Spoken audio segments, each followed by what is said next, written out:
it's a really good company. Hi Yes. everyone, this is Craig. Hi everyone, this is Craig Zauser back with another episode of the Social Change Career Podcast. It's episode 5 of season 14. Today we're talking about building a career at the intersection of water, peace, and sustainability with Natalija Vojno. For people who may not have joined us before, the podcast generally goes about an hour, and we deeply enjoy hearing from everyone in terms of let us know where you're watching from, your questions or your comments. So feel free to put that in LinkedIn or YouTube chat, and we try to weave that in where possible. This is one of over 180 episodes, so please check them out on PCDN Global. You can search by sector or by theme or any major podcasting platform. Before we jump in, just 3 quick requests. Please follow Natalija on LinkedIn. Please follow PCDN. And the number one thing you can do for any podcaster is take 15 seconds and rate and share the podcast. It helps grow the impact. Or send us ideas, for show notes and stuff like that. So Natalija is a peace innovator and environmental mediator with a decade of experience in water governance and youth engagement.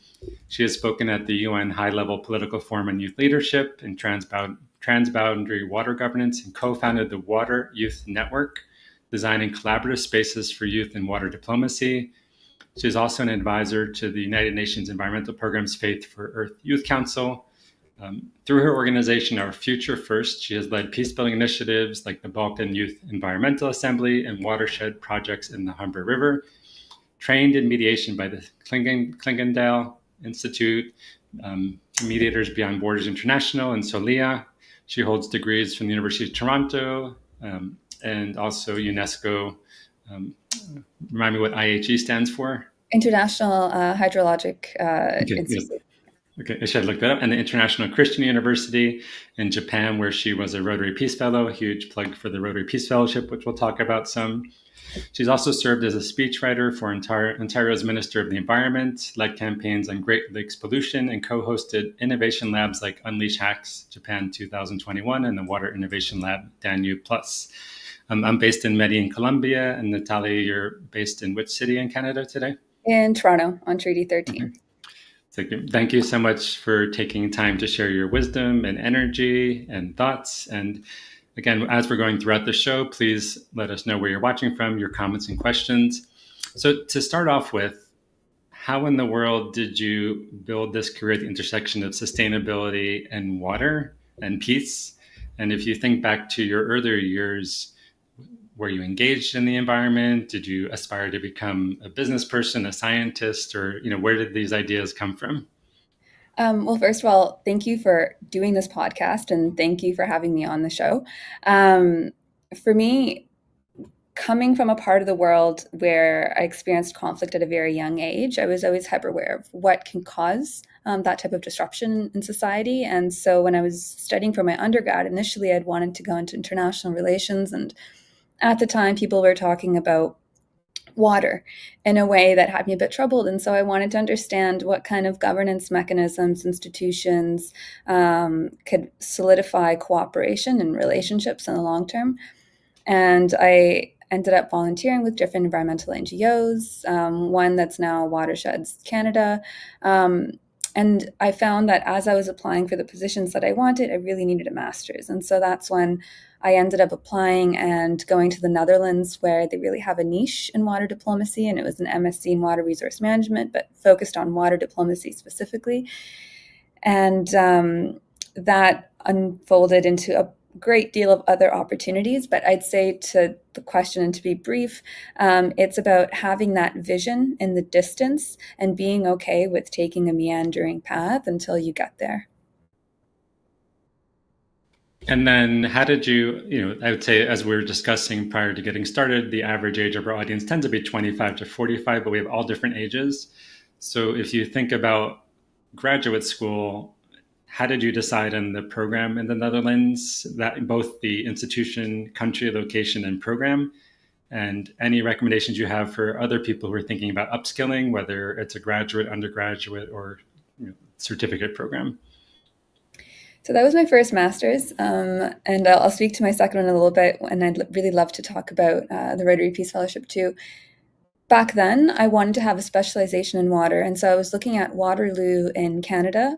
But the reason I ended up selecting the Netherlands was because I wanted to have more of an international orientation and focus and opportunities. And so I found that by studying there, a lot of the practitioners were engaged with projects in different countries, and in expressing the desire to lean into more of that work, we ended up creating something called the Water Youth Network at that time.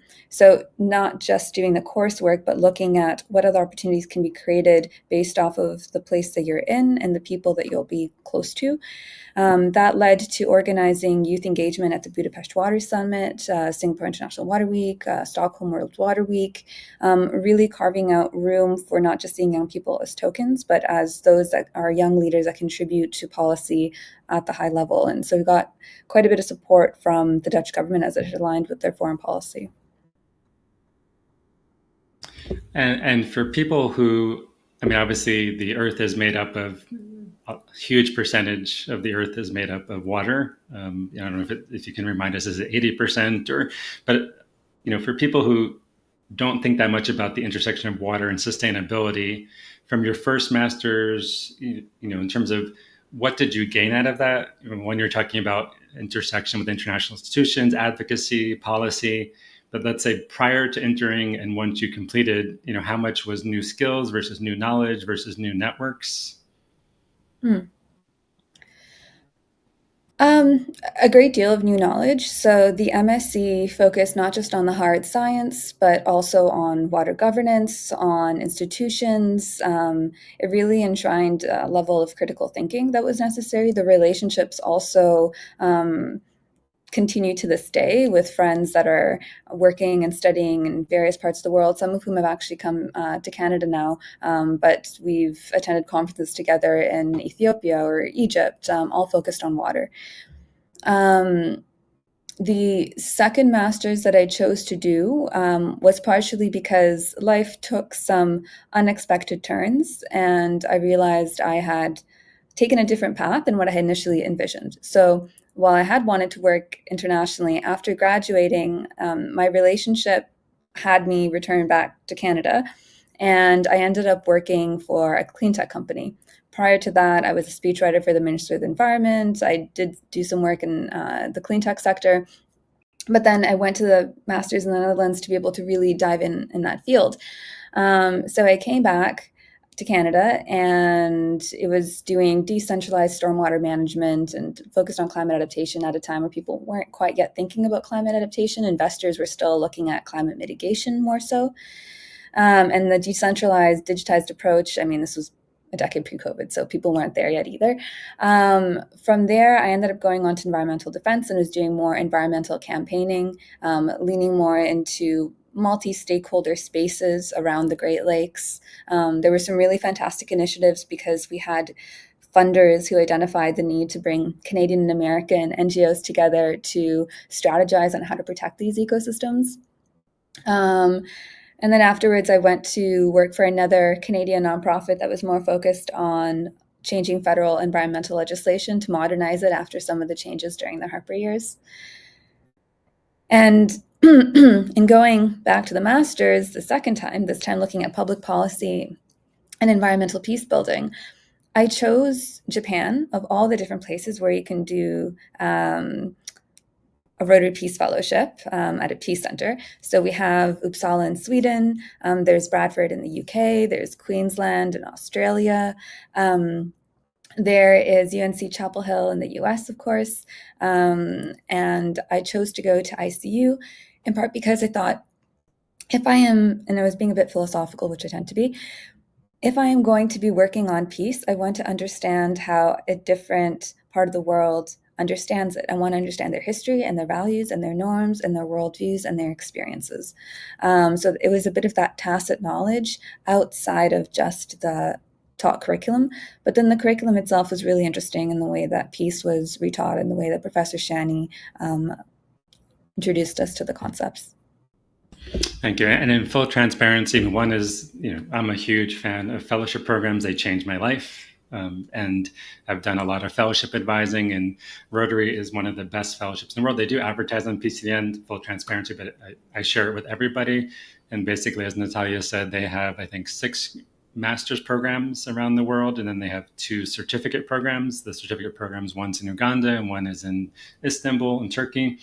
And if you are a professional who's looking to upskill, I highly encourage you to check it out. And the deadline, I think, is May 1st or May 15th. But really, it's one of the world's best fellowships and incredible opportunity. And you become part of the Rotary family, not a Rotarian, but in terms of you get a lot of extra support. It's much different than a lot of fellowship programs. It's not just support. It's really kind of, and Rotary is the world's largest service organization, 1.2 million members, working on a lot of the SDGs. So let's take 2 steps back. So you talked about growing up in a place that was, conflict impacted. So can you talk a little bit about, some of the things where you grew up and, and kind of when you talked about your kind of interest in environmental issues. When did you start becoming interested? I mean, I think most people are interested in peace, but when did you start becoming interested as kind of the field of peace building? That's an interesting question. Well, my family and I are from the former Yugoslavia, what is now a series of different countries, and the part that I was born in is Bosnia and Herzegovina.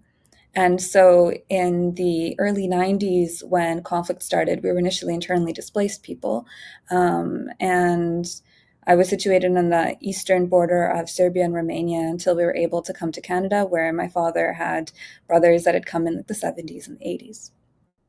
And I had the privilege of growing up in Canada. I had the privilege of being one of the earliest to leave. We arrived in December of 92, so the war had already been going, but we didn't see what some of my relatives have seen. We didn't see what some of my friends have experienced. And so in that sense, we were privileged. Growing up in Canada, getting to experience pluralism, diversity was a true gift, and I'm so thankful for this being my home now.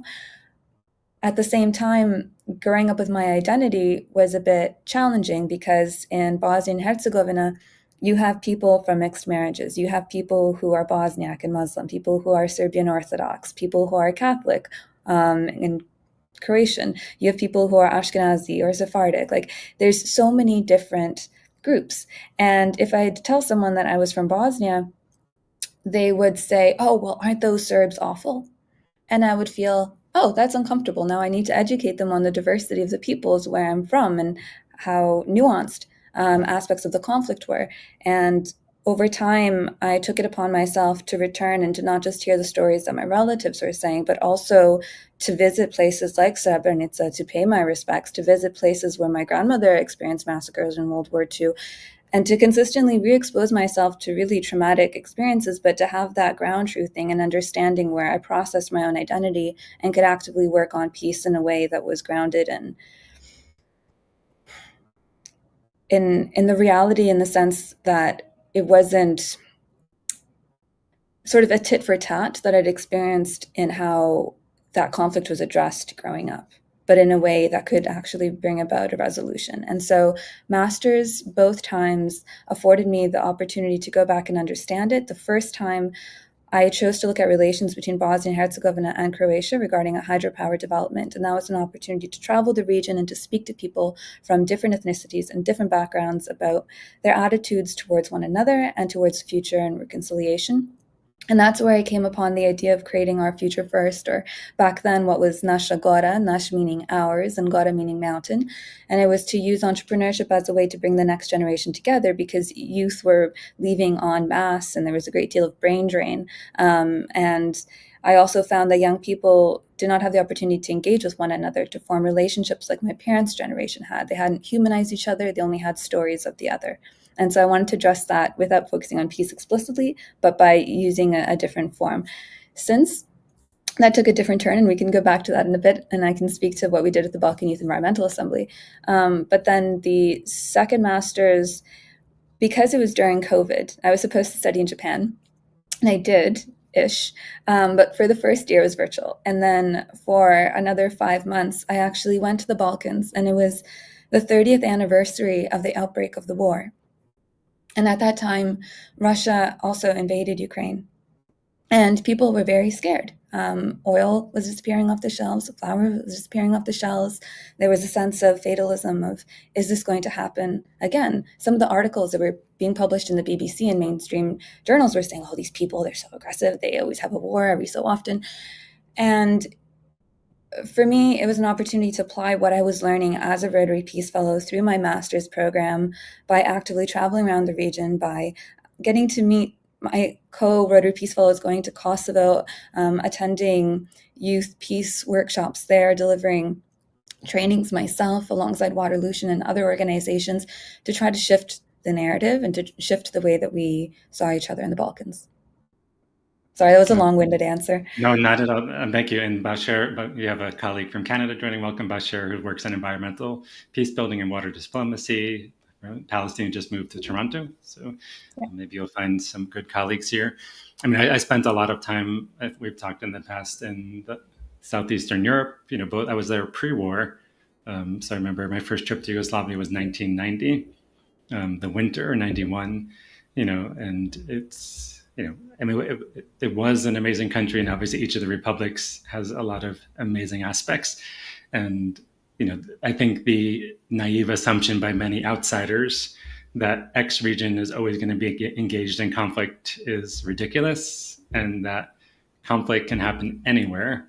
And as we can see in the US, that no place is immune. Some places are more resilient and resistant, but I think it's very dangerous for anyone to say it's those people over there who are always born into hatred, or it's never going to be resolved. There's counter examples of everything, like situations that never seemed resolvable that have been transformed in other places. So it's a very complex thing. I want to go back to the hydroelectric when you're talking about Naše Gore. Mm-hmm. So one thing is, can you describe a little bit more that project, and then particularly thinking about water and peace building? Some people say the future of conflict is not going to be over oil. I mean, there's been a lot of conflict over oil, but that one of the big things is going to be over water access. So can you talk a little bit about, how you see that, and also the examples where actually there might be challenges over water, but it's been resolved through negotiation, mediation, diplomacy, and kind of, is there any data to show that of the X number of potential places in the world where there could be conflict over water, is it more common, and this might be too specific of a question, but is it more common that it's resolved through diplomacy, negotiation, or, so you can kind of say the same thing, like, oh, anywhere there's water scarcity or conflict, it just lead to war. And in reality, that's not the case. It's definitely not the case. And thank you for creating the opportunity to address that misconception. Aaron Wolf is a professor out of Oregon University. He focuses on water conflict management and transformation. And he looked at a long stretch of human history and found that more often than not, water is a source of cooperation rather than conflict. In fact, between Canada and the US, we have long-standing treaties, both for water quality and water quantity, and institutions where scientists can come together and provide advice on how to best take care of these shared resources. Because the situation that I was referring to in the Balkans, of the 3 hydropower developments that were designed during the time of Yugoslavia, the third was primarily situated only within one political entity. And so the benefit sharing agreements needed to be negotiated in a way where those benefits were shared amongst all people. And that's sort of the key to it. It's not always about the quantity of the water itself. It's always about the other benefits that could be shared. And thinking in terms of a watershed actually grows the benefits and expands the pie by looking at, okay, who's best situated for agriculture? Who's best situated for hydropower? Whose economy and topography is best situated to produce X? And then how can we engage in trade with one another? So it's really also boiling it down to, well, what is the demand? If you are in, say, a desert and you want water for your lawn, then the questions would be more focused on demand management. And, well, okay, why do you want that water? You want to have a beautiful lawn. okay, why do you want to have the beautiful lawn? You want the neighbors to admire your landscaping. Is there a different way, like xeriscaping, different formations that you can do to achieve that desire? But there might be other priorities of use that need to be taken into account. So there's always creative ways to address what the needs are. There's a difference between the need for cities and the needs for irrigation versus the needs for more aesthetic values. And then, of course, water is sacred. And I think when we remember that water gives us life, the way that we then also reinvest and take care of water will ensure our own. Do you have any, imagine that we were in a cafe or let's say some kind of party and we start talking about water. And I'm sure this happens to you a lot. And so do you have any favorite data points of like the good and the bad? So saying like, before we're talking about, I don't know the percentage of the earth made up of water, but saying kind of like what gives you hope? And then like, what are some of the facts that maybe make you more concerned? And like, when you meet someone and they're like, oh my gosh, you work on water, like, where does the conversation usually go in terms of data, the good and the bad? I mean, people might talk about how much of our body is made up of water and how much of the earth is made up of water, so about 71%. We might get into talking about how much of it is renewable, of understanding that there's usually too much, too little, or too dirty. So when it comes to water availability, it's not just about the quantity that's there, but is it fit for consumption? And to make it fit for consumption takes the coordination to make sure that we have the regulations and the institutions in place so we're taking care of that watershed. It's far more costly to treat something that's been contaminated than to make sure that it's in a more pristine state. In terms of examples of where things went wrong, people often point to Syria because water and climate was seen as one of the factors for destabilizing that region. When people whose livelihoods are based on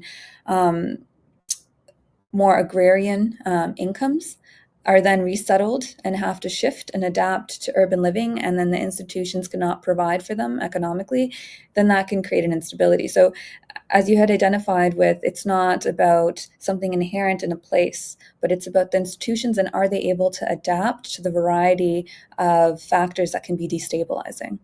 Are the institutions robust enough? And in the places where the institutions are robust enough, whether that be a country's internal legal mechanisms or the agreements that they have in place, including conflict resolution mechanisms that are tied into those agreements, then there's a way to the threat. And can you speak a little bit more, both from your first master's in the Netherlands and your second master's in the University in Japan with the Rotary Peace Fellowship? How did you go from this study to landing employment? And a little bit more detail, you mentioned some, working as a speechwriter in environmental policy and advocacy, but kind of a little bit more what you did in those roles and your thoughts for people who might be transitioning, if they're looking for a new role, or particularly if they're coming out of undergraduate or graduate, your advice for how to go about landing the first or the next opportunity. Well, I would say maybe try not to do what I did, which is that I didn't stay in the country in which I studied, because for 2 years you'll be building your network, and it's sometimes a good idea to be able to continue to work with the people with whom you formed relationships.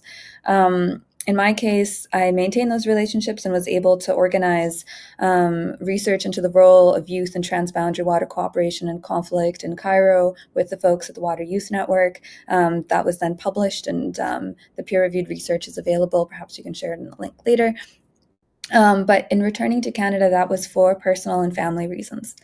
And focusing here, I had to reinterpret what it meant to work on peace and what it meant to work at that intersection of peace and water governance. And so there's always been that theme of inclusive water governance. And in part, and I mentioned I get philosophical, it's because the way I understand peace is not just an endpoint, but it is a process. It is institutions and are they functioning? It is the relationships. It is what Lao Tzu says, that if there's to be peace in the world, there must be peace between nations. For there to be peace between nations, there must be peace between cities, between neighbors, between the family, and in the heart. So that fractal idea almost gave me the creative license to work on peace in different scales, whether it was engaging at the high-level political forum or working with the United Nations Major Group for Children and Youth to get grants to bring young people from different parts of the Balkans together to talk about environmental policies, and through that to form relationships with each other.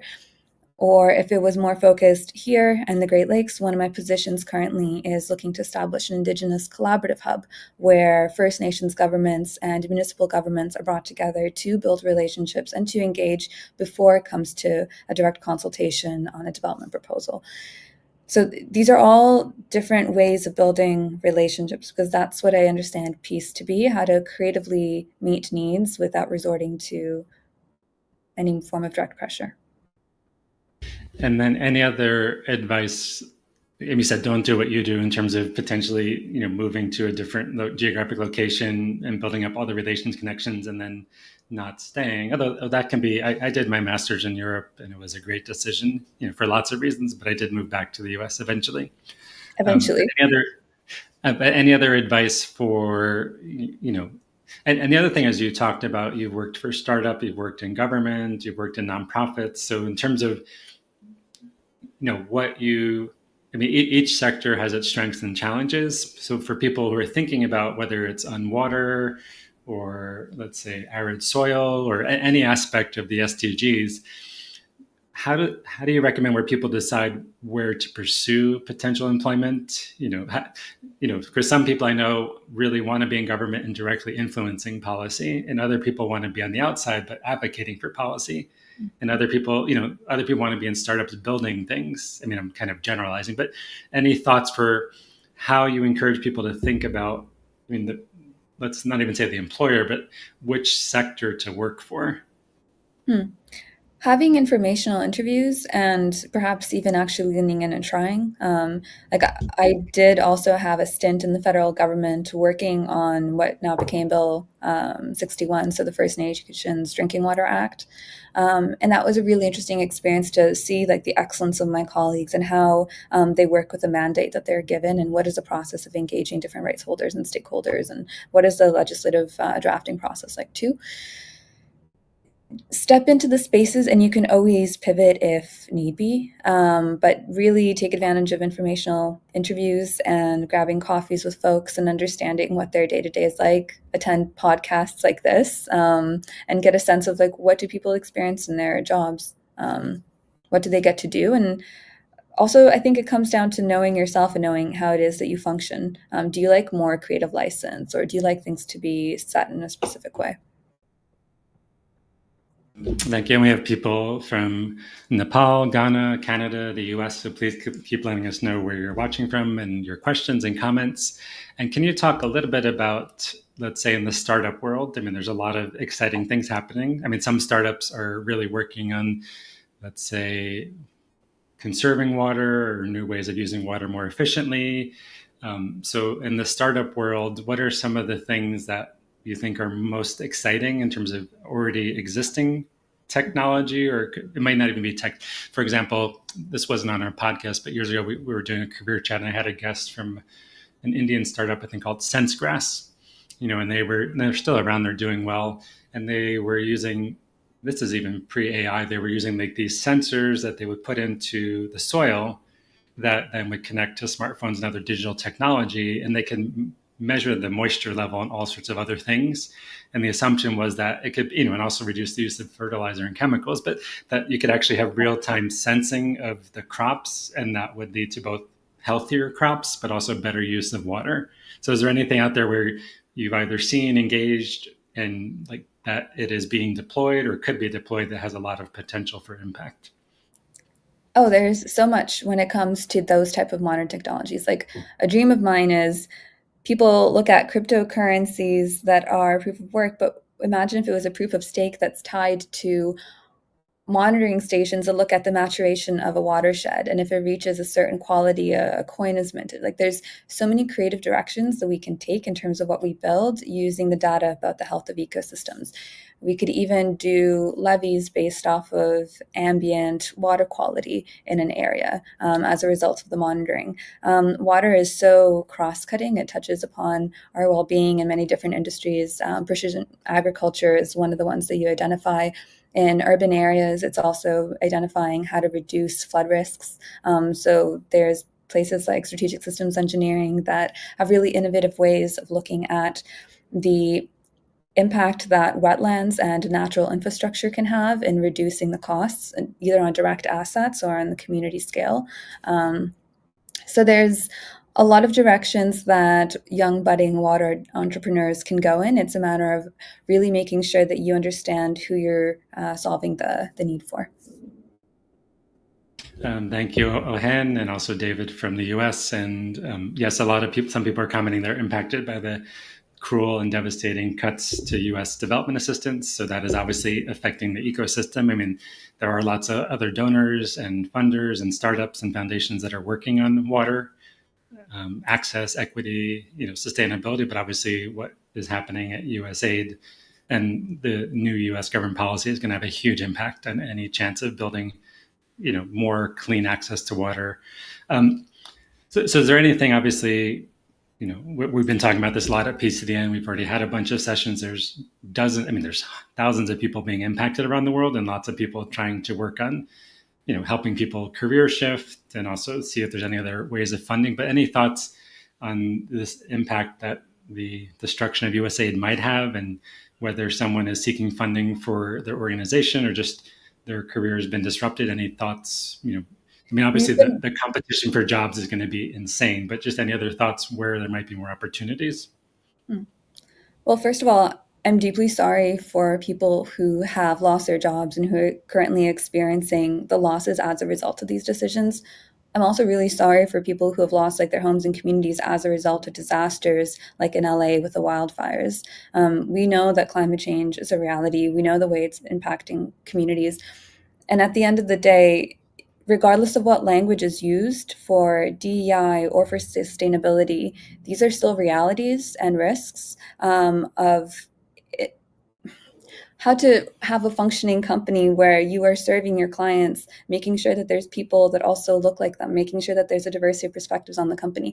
Employers are going to pivot and they're still going to use the same lessons that they've applied previously. They might just be calling it something else. It might just be rolled under HR or something like that.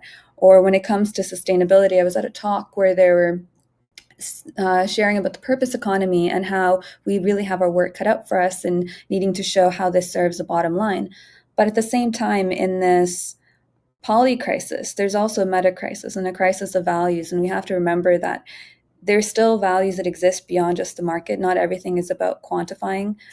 With water, it's not just a resource. It gives us life, for instance.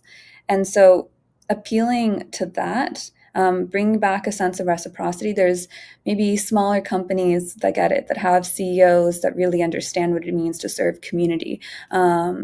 There are many different ways to continue to work on creating the world that you wish, to hold dignity in your values, even if it might not be called that thing that you initially studied. I'm working on peace, but in a very indirect way. You talked about the poly crisis, and so obviously, I live in Colombia, in Medellin, and it's kind of crazy because at the same place, particularly Bogota had the reservoirs hit a very low level, I think about 20% in the drinking water for the city.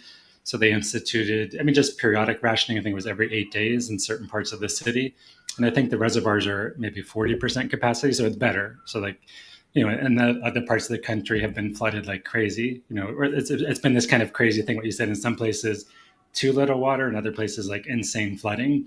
Yeah. So thinking about the nature of climate change, which 99.9% of the world recognizes as a scientific fact, not just opinion, what does the data show about where we might be heading in terms of this, both drought factors or less water falling, but also at the same time immense amount of flooding? Yeah, so as glaciers melt, and glaciers had that utility of allowing water to be released at the right time. Timing is also an element of water. You don't want it too early, but now what we're seeing is these flash floods, and then not enough water during the seasons in which people need to be irrigating, and that's when there's a drought. So there's creative methods that people are looking at, not just heavy gray infrastructure and built solutions, but beaver dam analogs and wetlands and ways of storing water on site and recharging the aquifers to allow it to move at a slower pace. moving back to natural wisdom. And an aspect of doing that is also looking at natural assets initiative and ways to put nature back on the balance sheet of municipalities. A lot of folks are also shifting in terms of level of governance that they're working with, finding that maybe their local level decision makers might be more amenable to change. And if you do, you know, I don't know this, but in terms of the percentage of the world that has access to potable, clean water.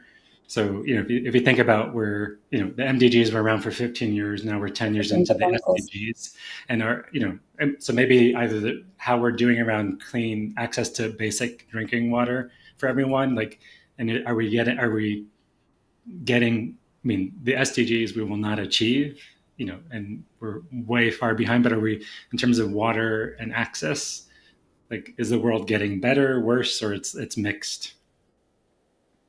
Well, there's about 2 billion people that live in water-stressed areas. There's about 3 billion people who lack safely managed sanitation. Sanitation is usually the big issue, and also finding appropriate sanitation.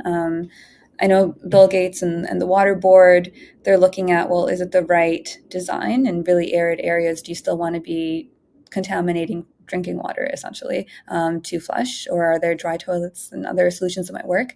And currently, there's about 2 billion people that lack safely managed drinking water. And in Canada, too, we also have boil water advisories, and the current government has done a significant effort in addressing that, both through legislation and directly bringing about the institutional and the physical changes in the communities to get the treatment that's needed. And sometimes the decisions are, what's the water source? If the water source is a lake, when it should be a river, and the population grows, that lake can be contaminated. There's many different reasons why water not might be fit for purpose. Sorry, it was just Sorry. So a follow-up question for people. I mean, in you know, Medellin, it's a big city, but the water, thankfully, is drinkable and clean and rated high. And of course, I'm not saying in every part of the city, but a place like Mexico City, the water is not drinkable. And then, but there is water in some, and then in other places, there's not enough water or it's not drinkable. So for people who live under really difficult access to water, what does that mean in the lives of the family or the individuals, just in terms of health conditions or time spent trying to gather? Like, if you're located in a city or a rural area where the water is not accessible or clean, what does that mean? Obviously it's different for each community, but what's the kind of measurable impact of that? Well, I mean, there's a really fantastic nonprofit in the States, actually, We the People, that's based in Detroit, and then talks a lot about water access and affordability, because it's not always about the quality of the water that's available. It's, can people pay for the water? In some parts of the world, it might be trucked in, and that's the way that people can guarantee the access, because the piped infrastructure just isn't there. And so if, say in the case of people in Michigan, if they're not able to pay their bills, it could have a compounding impact where maybe they're seen as unfit parents, and maybe it impacts their family and then their children, and maybe children's aid will come into play. So water is a critical element to how we live healthy lives, whether we have the right nourishment, and it really is a human right. And making sure that the infrastructure that provides that drinking water, that we're investing in it adequately, that we're maybe setting blocked pricing to be equitable. That all needs to be thought about and designed and worked on as we're building our communities. And for people watching, thank you for letting us know where you're watching from. We have about 20 minutes left, so feel free to add comments and or share about your work. Is there data, there's been a lot of controversy over water privatization or privatization of water infrastructure. And I'm not following what's going on in the UK, but I know the Thames, whatever the name of the company that's providing water to a lot of London, there's been a lot of controversy over how they've managed their investments and debt. And is, for the majority of the world that has access to water, is it run by public infrastructure, or it's outsourced to private sector companies, and then, do you see advantages or disadvantages to either? Well, there's been a push in European countries to recommon water governance. I'd really recommend folks look at the New Wave Water Governance Network, and in particular some of the research done by one of my colleagues, Donna Jaja. So maybe I can post that in the chat and you can share it with folks. Okay. When it is a public good, the level of care for the water resources will be higher. Yes, sometimes there's different scales in which public-private partnerships are established, and it really also comes down to how are those negotiations of service provision brought about. Does that community, if it's a smaller community without the legal expertise to draft the right kind of contracts, are they going to be taken advantage of?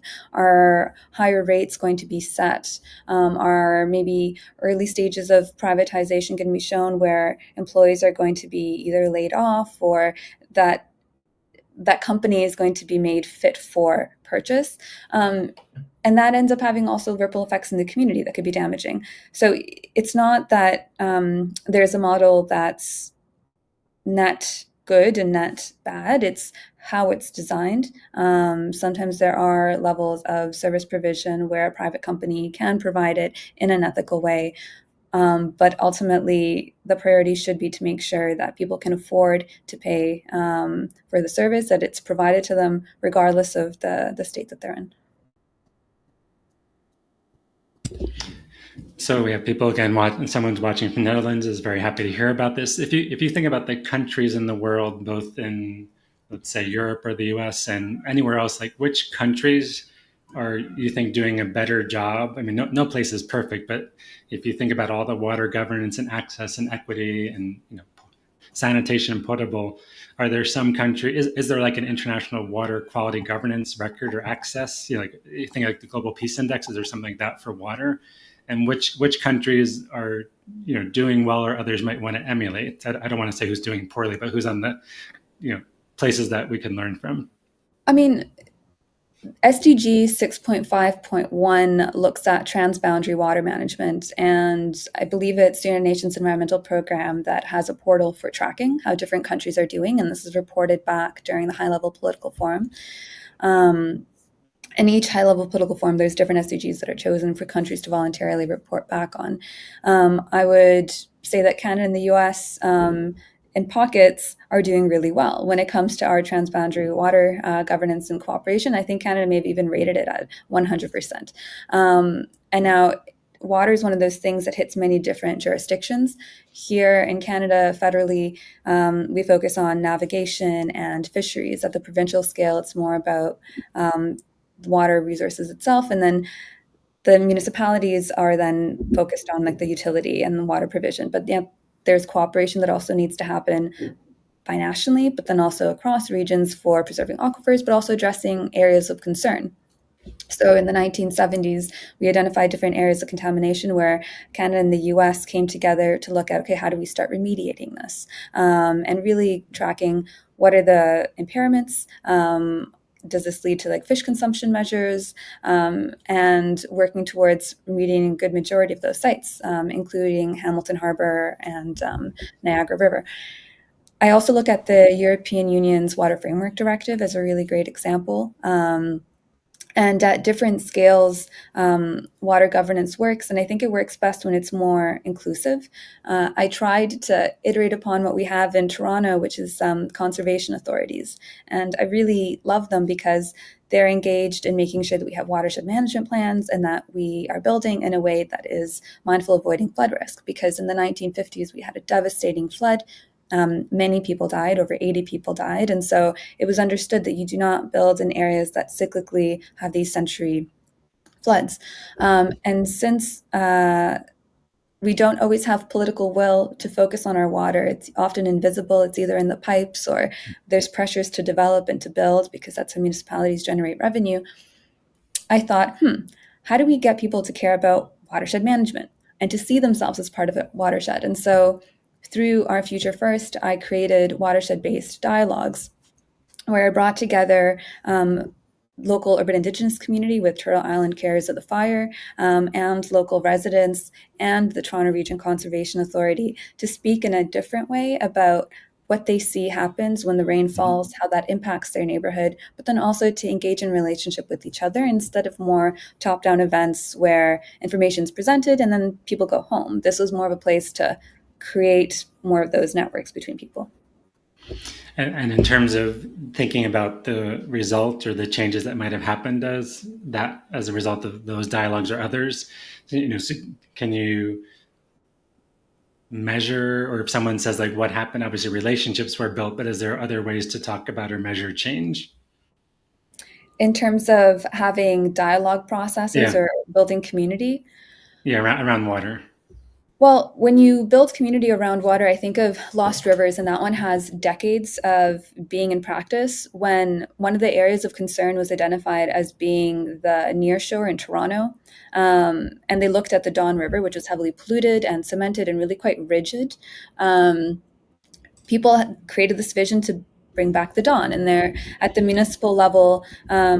People gathered at the Science Center, and they built a momentum to continue the legacy of we want to see change here. We want to see the mouth of the Don River naturalized. They would organize walks, allowing people to see where rivers were previously buried in the city and to build more of that ecosystem awareness, which can be really hard to have in a gridded gray city. And now the Don River mouth has been renaturalized, and that was a collaborative effort through Waterfront Toronto and all three levels of government. And it's a really beautiful restoration project, and we're already seeing different fish species coming back and starting to breed, and then new naturalized mouth. So, but it takes time to see the impact of that type of work of building the soil of community.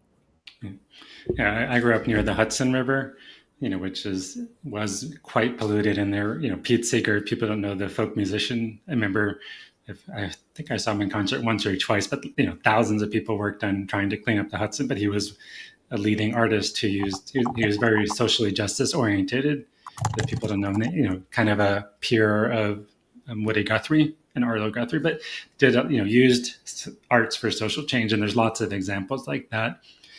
To get into a few other career questions. So what is your advice for where the jobs might be at the intersection of, let's just say, sustainability, not just water? And where do you encourage people, like, these are the potential growth sectors? I'm not saying like that it's true everywhere, but there's growth in some of these jobs or skill sets. And how might you, if someone's thinking about their next career step or their first career step, I mean, obviously, everyone has to decide on their own circumstances, finances, geographic location. But to build a career in sustainability, do you need a master's degree, or it's better to go work for a startup or do things yourself? Or, in terms of like the areas that are growing and how to best develop those skills? It really depends. In the water sector, there's a great deal of engineers, and sometimes you do need the hard science and you want to have that type of schooling.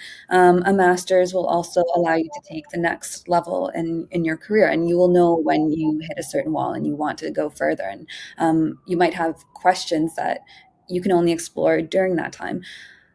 It also comes down to knowing what it is that you want to work on and how can you best work on it. For peace, I mean, it's a collective responsibility. Literally, every single one of us participates in our communities at various scales, and peace is a process. It's not a final outcome. So there are many ways to be a peace builder, whether you're doing alternative dispute resolution as a mediator, or if you're building systems in which people can flourish. And so it's looking at it not just as an absence of violence, but a presence of justice, and even working in public health could be working towards peace. When it comes to sustainability, again, that the Sustainable Development Goals touch upon so many aspects of our lives. They require coordination. Water in particular, you could be looking at hydropower, you could be looking at technologies that reduce the amount of water that is consumed and increase efficiency. That would be a really great sector to go in. More work is being done at looking at green infrastructure, natural assets, how those can be quantified. You could have more of an economic lens on that too. Earlier we talked about cryptocurrency and like what some potentials could be there. So being okay with pivoting if you're choosing a sector that's going to be emerging, I think is necessary. Accepting that you have a vision in the distance, it is that mountain. The path might be obscured at times. Do not let go of that vision. Keep moving forward. Sometimes you might need to lily pad in different directions, but that's the best advice that I can give. Like, I mean, I graduated into the Great Recession, and there's been various global events that have always, or even dynamic events in my family that have made me choose where in the world I go to work. So really just know your values and know what's the correct workplace that allows you to live them. Okay. And can you talk about some of the challenges in this sector? So whether it's, I mean, you've mentioned some of them, but it's not all wonderful.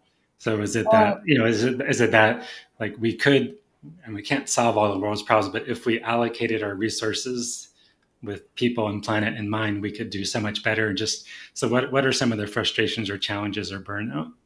I currently love my colleagues, but I don't have just one job. I have multiple jobs in order to be able to pay the bills. And so working for nonprofits, there's also funding and making sure they have enough funding to keep going. And so there's always that level of uncertainty.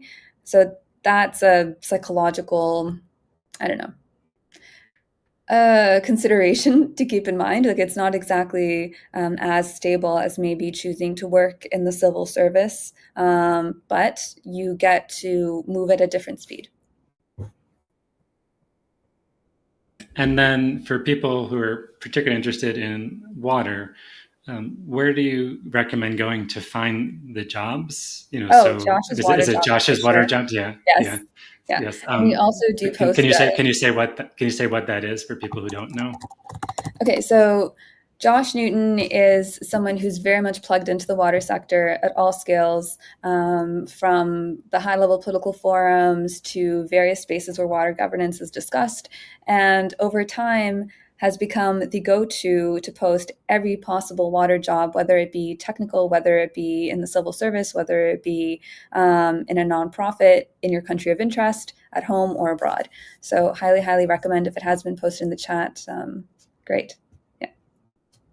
And then where do you go to be inspired? Do you listen to podcasts, blogs? There's a publication that, I mean, there's a lot of negative challenges. So where do you go both kind of for like, here's some of the most interesting news? Where do you go for kind of the policy or scientific news? And, is it a newsletter? Like, obviously it's not one research, but where do you go that kind of leaves you feeling more inspired or informed?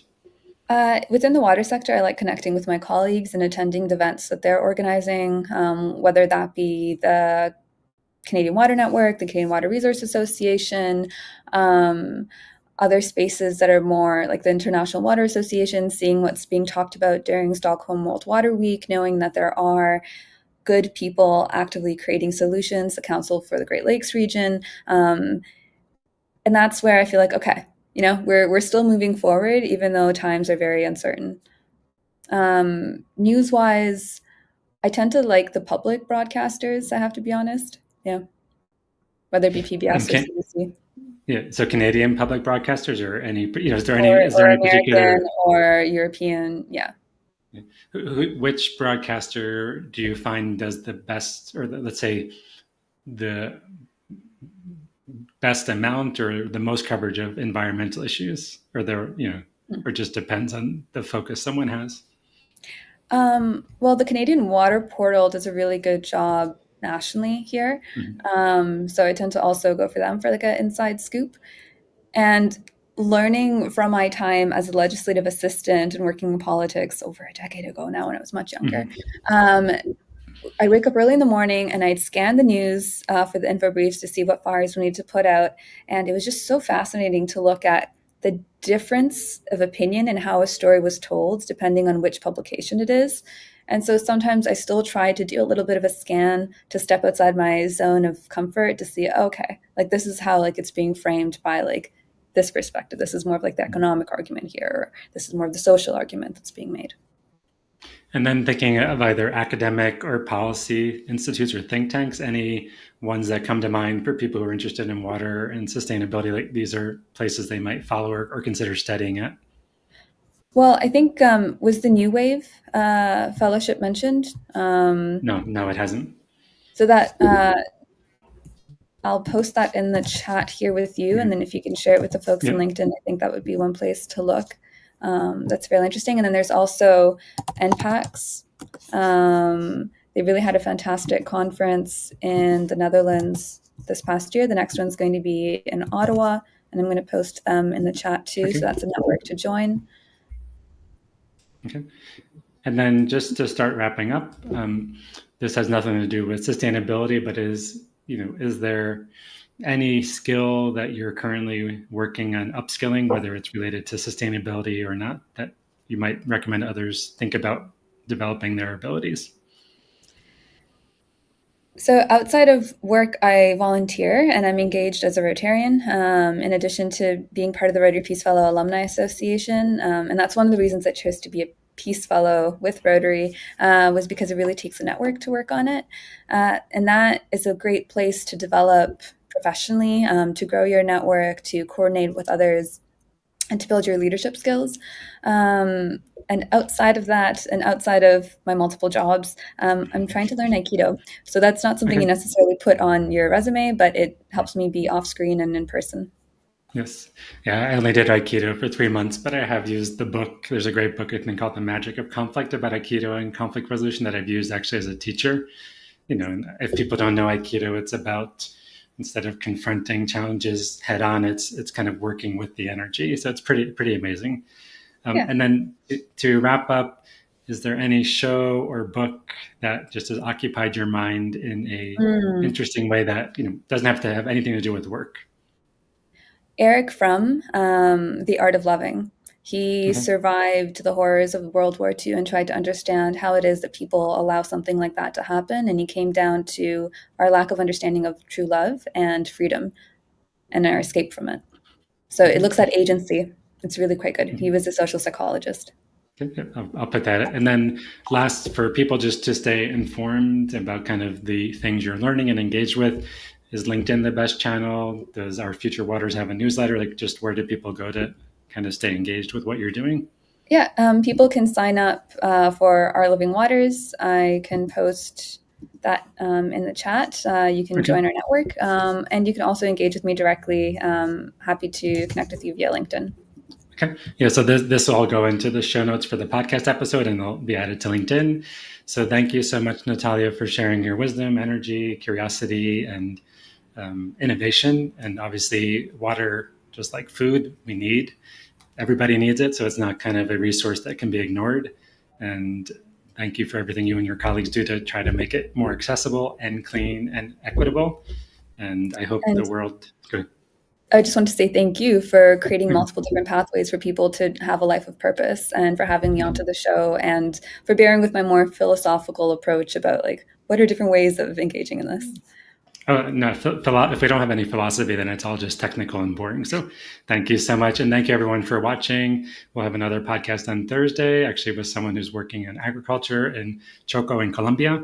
So, slightly different topic. And then Thursday afternoon, we actually have just an open career chat with all the crises at USAID. So just, you can find them on LinkedIn. Stay safe, everyone. And thank you for participating from Malawi to Nepal to the US. And have a